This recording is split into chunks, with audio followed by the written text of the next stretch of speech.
Hello everyone, I'm Santiago, and today I'm going to be testing Watch Dogs 2 on the GeForce GTX 950 for FPS monitoring. This time I won't be using cam since it's not working with this game at the moment due to the easy anti-cheat, an anti-cheat solution that the game uses. I managed to make it work with MSI Afterburner after downgrading the static server version to 6.2.0. So Watch Dogs 2, I'll do 1080p, 900p and 720p. To skip any of those sections of the video, check the description below. So on 1080p I'm going to be using pretty much a mix between high and very high, which is kind of impressive, but this is all thanks to the temporal filtering, which makes the game look pretty much the same, but it uses a reconstruction technique. Very interesting. Then 900p and 720p I'll be using a little higher settings, and at the end of the video I'm going to be using the i5 simulated with 900p on a mix between medium and low to see if we can get to 60 fps. We are able to, but it's kind of difficult on the GTX 950 even with the temporal filtering. This game requires a very powerful CPU and a very powerful GPU in order to get 60 fps.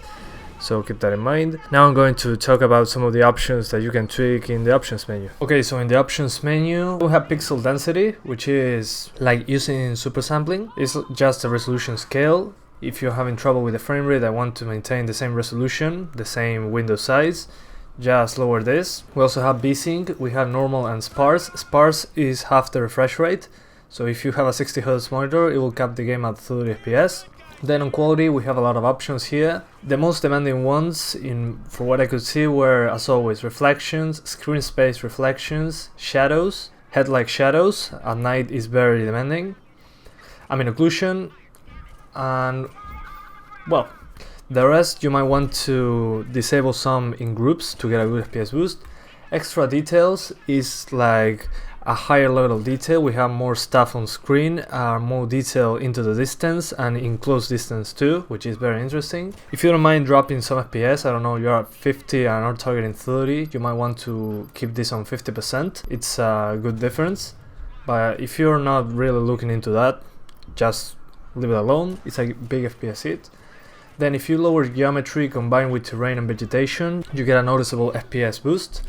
So in my opinion, if you want to lower geometry, lower terrain and vegetation together with that option, it's a good choice in my opinion. Then texture resolution, if you have 2 gigs of VRAM, use medium. Anything over that will use more VRAM. On some 2 gig cards I was able to use high, but there were some stutters every now and then, so keep that in mind. Then on shadows we have a very interesting option. We have HFTS shadows, which is hybrid Frostum trace shadows. I never heard of this. These are more accurate hard shadows and softened using a special filter according to Ubisoft. I suggest using high if you have 750 Ti or 950. It will give a good FPS difference. Then reflections and screen space reflections, try to lower that if you're having performance issues. And then on ambient occlusion, I suggest using SSBC if you have a GTX 950 or below, since it's the one that performs the best and it looks pretty nice. And I also recommend using temporal filtering. It's the same thing that we used on Rainbow Six Siege and Steep that all Ubisoft games are using right now. That it uses a lower resolution, and using the temporal reprojection of the previous frame, it fills the missing pixels, which looks pretty awesome on all games I tested this, so I suggest using it. You get like a 10 to 15 FPS boost, which is very significant. And combine that with a post-process anti-aliasing, SMAA, and you won't really notice the difference, but you'll get a good FPS boost. The game will look much softer. If you don't like that, just turn it off, but it'll use less video memory and it'll be a big FPS boost. So keep that in mind. And we also have headlight shadows, which are the shadows made by the lights of your car. You can enable it only for your car or for up to full cars. Then on the color tab we have sharpness. If you don't like the soft look of the temporal filtering, you can just bump up the sharpness a little bit. Don't bump it up too much or it will look pretty bad. But it's the same sharpness filter as The Witcher has for the most part. But yeah guys, that's pretty much it. I hope you keep enjoying the video. Thanks for watching and see you next time.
verified your location.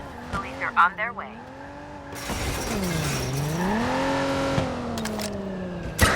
Watch it. Gun. Stand alert. Suspect's description of the phone. Stop the vehicle! I repeat, stop the vehicle! Not fire. Advised, patrol car has been dispatched after the suspect. This is the police!